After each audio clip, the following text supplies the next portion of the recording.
వేదంగా ఘోషించే గోదావరి అమరధామంగా శోభిల్లే రాజమహేంద్రి.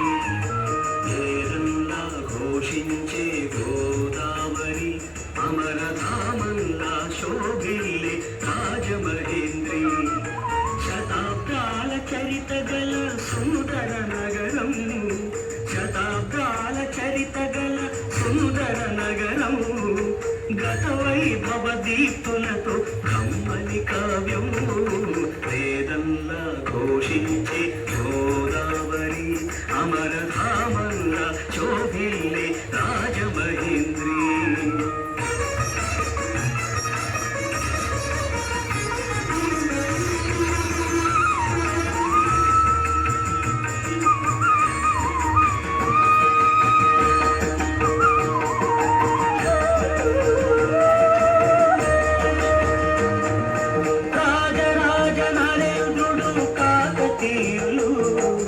తేజమున్న మేడి దొరలు రెడ్డి రాజులు, గజపతులు నరపతులు ఏలిన ఊరు.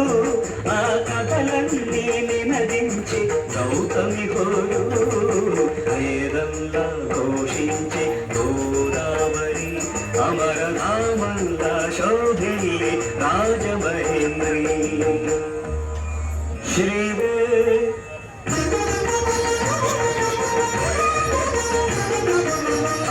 కవిత నన్నయ్య వ్రాసినిచ్చట, శ్రీనాథ కవి నివాసము పెద్ద ముచ్చట.